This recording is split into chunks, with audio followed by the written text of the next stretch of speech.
Hello friends, today we will discuss about the chapter light which is in 10th class. Okay everybody, in the light first मैं बताना चाहूँगा कि light है क्या.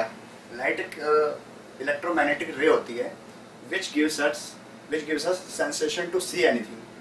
इसका मतलब कि विदाउट लाइट हम कुछ नहीं देख सकते हैं. तो लाइट एक ऐसी चीज़ है जिससे कि जो हमें सेंसेशन देती है हर चीज़ देखने की. Light covers the two important phenomena. Light में दो इम्पॉर्टेंट फिनोमेना हैं. First is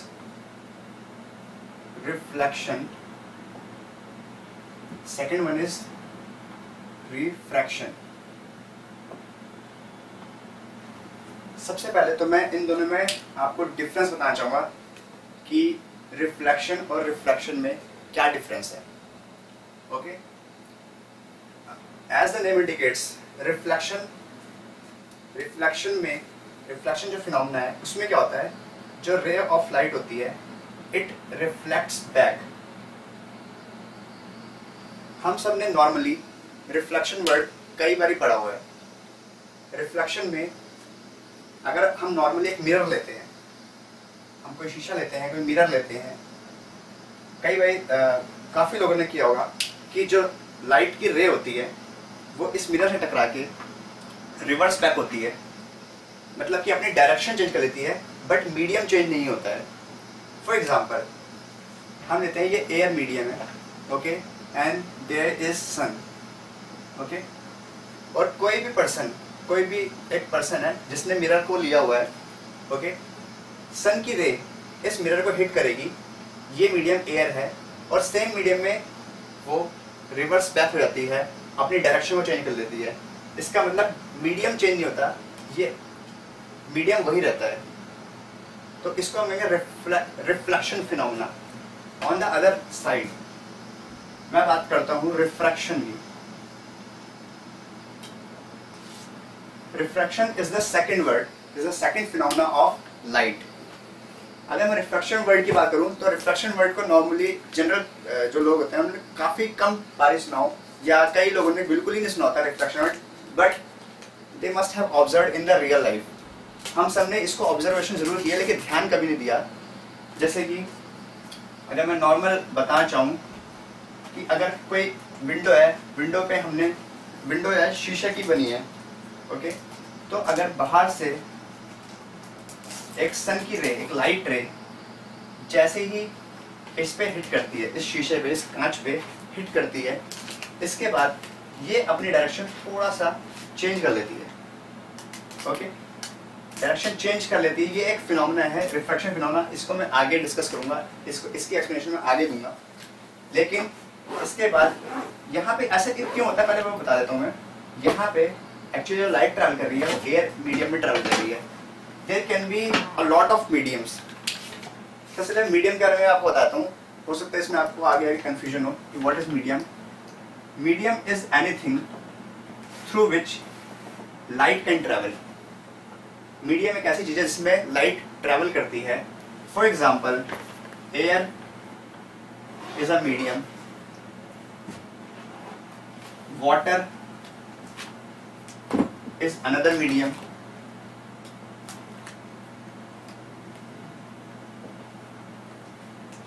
glass is another medium. तो इसका मतलब हमारे पास वेरियस मीडियम्स होते हैं, एयर, वाटर, ग्लास. यहाँ पे फर्स्ट मीडियम जो है वो एयर है जिसके थ्रू लाइट ट्रेवल कर रही है. Then it is entering to another medium which is glass. Again at the end of this boundary में ग्लास से दोबारा ये एयर मीडियम में वापस आ जाती है. ठीक है फ्रेंड्स, तो मैं बताना चाहूंगा reflection is the phenomena in which light remains in the same medium which is air. मतलब कि लाइट हिट करके, मिरर को हिट करके वापस सेम अपने मीडियम में वापस आ जाती है. लेकिन रिफ्रैक्शन में वो अपना मीडियम चेंज करती रहती है, जैसे कि air to glass and glass to again air. Okay, तो ये था डिफरेंस दोनों के बीच में, मेन डिफरेंस. इसके बारे में एक्सप्लेनेशन मैं साथ साथ देता रहूँगा। इसके आगे मैं डिस्कस करता हूँ रिफ्लेक्शन टॉपिक के बारे में, जो कि फर्स्ट फिनोमेना है ऑफ लाइट। ओके फ्रेंड्स,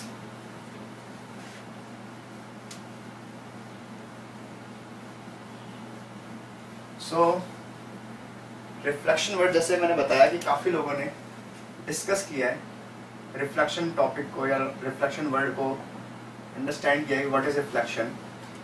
तो इसमें हम अगर एक्सप्लेन में जाते हैं तो हम नॉर्मली हम देखेंगे मिरर्स जो होते हैं they do reflect the light. Mirrors are the thing which reflect the light, thus happens the reflection phenomena. तो क्या नॉर्मली हमने देखा है कि हमारे घरों में प्लेन मिरर होता है, मतलब नॉर्मली जो शीशा होता है घर में उसे हम प्लेन मिरर कहते हैं। पीछे जो मैं डार्क शेड कर रहा हूं ये बताता है कि ये इसकी रफ साइड है, और सामने जो स्मूथ लाइनिंग है ये बताता है कि ये इसकी स्मूथ जो सरफेस है जहां से लाइट रिफ्लेक्ट बैक हो सकती है। लेकिन जो बैकवर्ड पोर्शन है वो इसका ओपेक पोर्शन है, वहां पे कोई रिफ्लेक्शन नहीं हो सकती है, वो एक रफ पोर्शन है। क्योंकि किसी स्मूथ पोर्शन से ही लाइट रिफ्लेक्ट बैक इसलिए होती है because mirror is nothing but a highly polished area. अगर कोई भी एरिया है जो हाईली पॉलिश्ड है, जिसके मॉलिक्यूल्स बिल्कुल स्मूथ हैं, तो वहां पे लाइट हिट करके वापस बैक हो सकती है, बाउंस बैक हो सकती है, जस्ट लाइक अ बॉल। अगर किसी बॉल को हम किसी वॉल पे हिट करते हैं तो वो उस वॉल पे हिट होने के बाद वापस हमारे पास बाउंस बैक हो जाती है। ओके, सेम फिनोमेना लाइट के साथ भी होता है। Light also bounces back from smooth surface only, smooth surface which is in this case which is mirror. You can say mirror is highly polished area या highly polished surface। highly polished surface में से surface पे ही ऐसा हो सकता है कि light reflect back हो जाए। इसकी जगह अगर हम एक पॉलिश सरफेस ना लेने के बजाय कोई रफ सरफेस लेते हैं तो ये फिनोमेना बहुत ही कम, मतलब रिफ्लेक्शन होने के चांसेस बहुत कम हो जाते हैं, क्योंकि ज़्यादातर लाइट जो होती है वो इस ऑब्जेक्ट्स के द्वारा एब्जॉर्ब हो जाती है। 99% लाइट एब्जॉर्ब हो जाती है। अगर 1% लाइट रिफ्लेक्ट भी होती है तो उसका कोई मतलब कि इफेक्ट नहीं होता, हमें पता नहीं चलेगा कि रिफ्लेक्शन हो रही है कि नहीं हो रही। लेकिन अगर हम एक हाईली पॉलिश्ड सरफेस लेते हैं तो अगर 100% लाइट की इंटेंसिटी जा रही है तो हमें 99% अप्रोक्सीमेटली 99% लाइट्स रिफ्लेक्ट बैक होते हुए दिखाई देंगी। मैं कुछ साइंस की टर्म्स बताना चाहूंगा in the reflection point of view.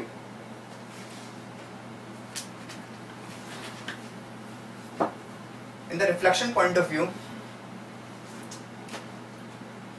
कुछ टर्म्स हम डिस्कस कर रहे हैं, जैसे कि ये मैंने एक हाईली पॉलिश्ड एरिया बता दिया है, दिखाया है आपको बना के, जिसमें ऊपर की जो साइड है वो पॉलिश्ड है, स्मूथ है, नीचे की साइड रफ है। ये एक मिरर की तरह एक्ट कर रहा है। जब ये लाइट यहाँ पे रिफ्लेक्ट करती है, हिट करती है, तो ये रिफ्लेक्ट बैक कर जाती है after hitting the smooth surface. तो कुछ हम कंपोनेंट्स की बात करते हैं, जैसे कि the ray of light which hit the mirror is called incident ray.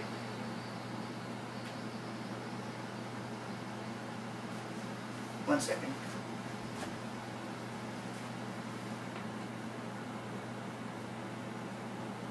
Incident ray, ये वो रे ऑफ लाइट है जो कि इंसिडेंट हो रही है, मतलब हिट हो रही है टू द सरफेस और mirror. Okay, and the ray of light, जो लाइट रिफ्लेक्ट बैक हो जाती है उसे हम कहते हैं रिफ्लेक्टेड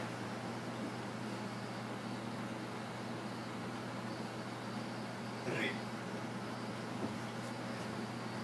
आपने ध्यान दिया होगा कि मैंने यहां पे एक परपेंडिकुलर भी ड्रॉ कर रखा है इस मिरर के ऊपर। इसे हम कहते हैं normal. N stands for, here मैंने एक N लेटर लगाया है, this stands for normal.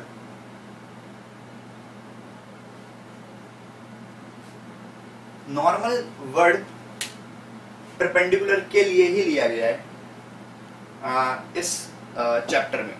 Normal का वर्ड ही, नॉर्मल जो वर्ड है ये इस परपेंडिकुलर के लिए ही लिया गया है, ठीक है। तो यहाँ हमने तीन साइंटिफिक टर्म्स के बारे में पढ़ा, incident ray, normal and reflected रे। ऑल यू कैन सी कि इस बोर्ड पे इंसिडेंट रे, नॉर्मल रे और रिफ्लेक्टेड रे तीनों ही एक सरफेस पे आ गए हैं या एक प्लेन पे ही दिखाए गए हैं इन अ 2D पिक्चर। अगर मैं डिस्कस करूं, बताऊं, तो ये एक 2 डायमेंशन पिक्चर है या एक 2D प्लेन है। एक 2D प्लेन है, इसका मतलब ये तीनों 2D प्लेन में लाई कर सकते हैं किसी प्लेन में, इसीलिए ये प्लेनर स्ट्रक्चर फॉर्म करते हैं। Okay friends, in the reflection we have 2 reflection laws. I repeat, in reflection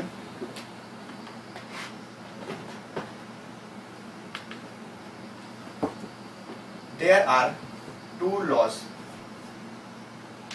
There are 2 laws of reflection. First one is angle of incidence is equal to angle of reflection. Okay, so where is the angle of incidence? जैसे कि मैं draw कर रहा हूं, यहाँ पे मैं angle दिखाता हूं। ये रे जो इंसिडेंट रे है जिस पॉइंट पे हिट करती है वहीं पे मैंने नॉर्मल भी ड्रॉ कर रखा है। इंसिडेंट रे जो नॉर्मल से जो भी एंगल बनाएगी उसे हम एंगल ऑफ इंसिडेंस या इंसिडेंट एंगल बोलेंगे। उसी तरीके से रिफ्लेक्टेड जो लाइट होती है, रिफ्लेक्टेड रे नॉर्मल से ही जो एंगल बनाती है उसे हम कहते हैं एंगल ऑफ रिफ्लेक्शन। ओके, तो इसको मैं यहां पे लिख देता हूं, this is angle of incidence, angle of incidence, and this one is angle of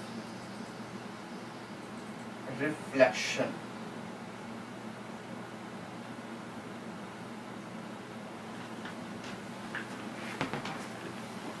ये इसका फर्स्ट लॉ है रिफ्लेक्शन का।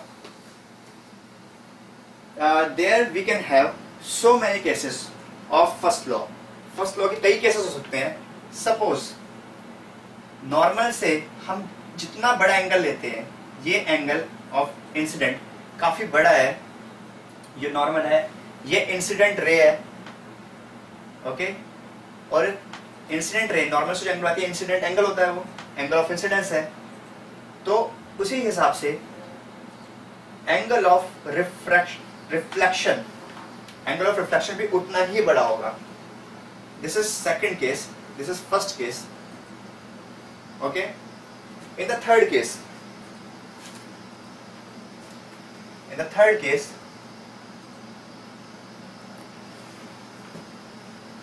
if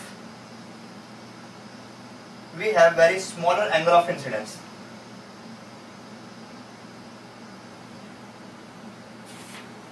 then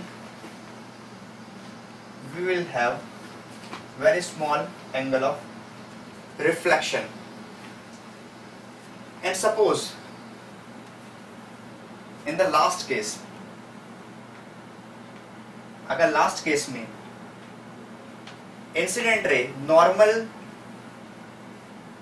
के पैरेलल जाती है या नॉर्मल के ऊपर से कोइंसिडेंस करते हुए जाती है इंसिडेंट रे, तो रिफ्लेक्टेड रे भी सेम पाथ को ही रिवर्स ट्रैवर्स करेगी, यानी कि सेम पाथ को ही रिवर्स वो वैसे ही आएगी जैसे कि इंसिडेंट रे गई थी, क्योंकि इंसिडेंट रे ने नॉर्मल से कोई एंगल नहीं बनाया। इस बारी एंगल इंसिडेंस एंगल 0 है, तो एंगल ऑफ रिफ्लेक्शन भी 0 होना चाहिए with the support of first law, क्योंकि अगर मैंने जैसे कि बताया angle of incidence is equal to angle of reflection, दोनों एंगल बराबर होने चाहिए।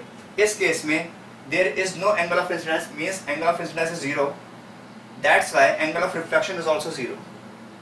Okay, this is the first law of reflection. Now मैं डिस्कस करता हूं second law of reflection.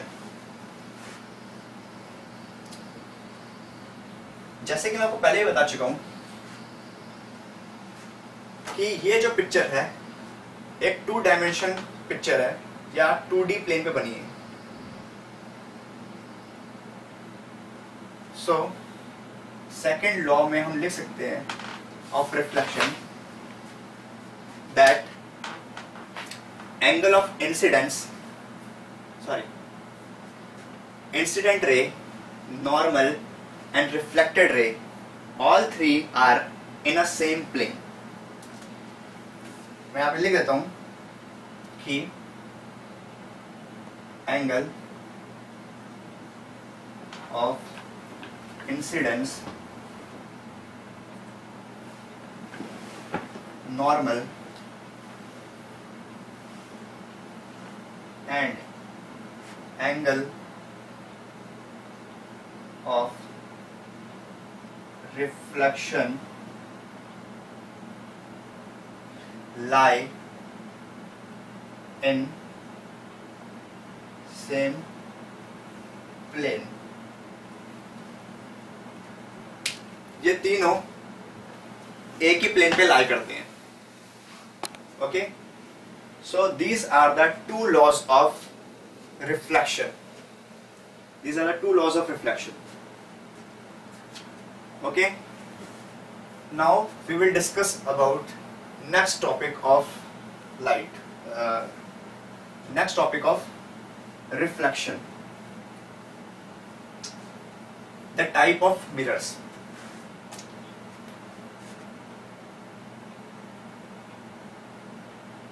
of mirrors, जैसे कि मैंने अभी डिस्कस किया कुछ साइंटिफिक टर्म्स के बारे में मिरर में ही, कि we do have incident ray, we do have normal and reflected ray. तो इसी में हम पढ़ सकते हैं कि जो मिरर है, मिरर भी कई टाइप के हो सकते हैं। जैसे कि सबसे पहले तो हम जानते हैं कि we have plane mirror. Okay, second type of mirror is concave mirror। Third and last is convex mirror। Okay, all these mirrors support the reflection phenomena. Okay, इन सब के मैं डायग्राम इनके सामने बना देता हूं। ये एक प्लेन मिरर है जिसकी स्मूथ पार्ट सामने है and backward portion is rough part. Okay, concave mirror, concave mirror का डायग्राम कुछ इस तरीके से होगा। And thirdly convex mirror. जैसे कि आप देख रहे हैं कि कनकेव मिरर में अंदर की तरफ स्मूथ पार्ट एक सी की शेप में है, बाहर रफ पार्ट है। कन्वेक्स में भी वैसे ही है, लेकिन स्मूथ पार्ट बाहर की तरफ है और रफ पार्ट अंदर की तरफ, just like a spoon. Suppose we have taken a spoon, हमने एक स्पून ले रखा है,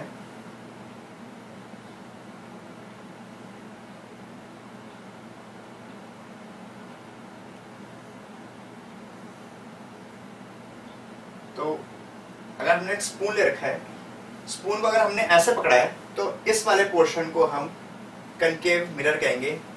अगर आप इसको याद करना चाहते हैं कि कनकेव और कन्वेक्स में अगर कभी कोई कंफ्यूजन आता है कि what is concave, what is convex, तो हम कुछ इस तरीके से याद कर सकते हैं कि कनकेव के लास्ट में आता है केव, और केव का मतलब होता है गुफा, मतलब कुछ चीज एंटर कर सकती है। उसी तरीके से इसमें भी लाइट रे एंटर करती है क्योंकि इसके अंदर स्पेस है, ठीक है, कनकेव। और कन्वेक्स, अगर इसी स्पून को उल्टी साइड से देखेंगे, मतलब कि इस तरफ से देखेंगे, जिस तरफ बाहर निकला हुआ पोर्शन है, तो इस पोर्शन को हम कन्वेक्स का नाम देंगे, कन्वेक्स। जबकि इस पोर्शन को हम कनकेव का नाम देंगे। मतलब स्पून की एक सरफेस अगर कनकेव की तरह एक्ट करती है तो उसकी पिछली वाली सरफेस कन्वेक्स की तरह एक्ट करती है। जस्ट लाइक अ कोस्को बॉल, अगर किसी कोस्को बॉल को कट कर दिया जाए तो अंदर की जो सरफेस होगी वो कनकेव होगी, जबकि उसकी आउटर सरफेस कन्वेक्स होगी। ओके, तो these are 3 type of mirrors which support the laws of reflection. Okay, and friends, actually after this we can have many type of ray diagram which we will be discussing in the next class. So see you all, thank you.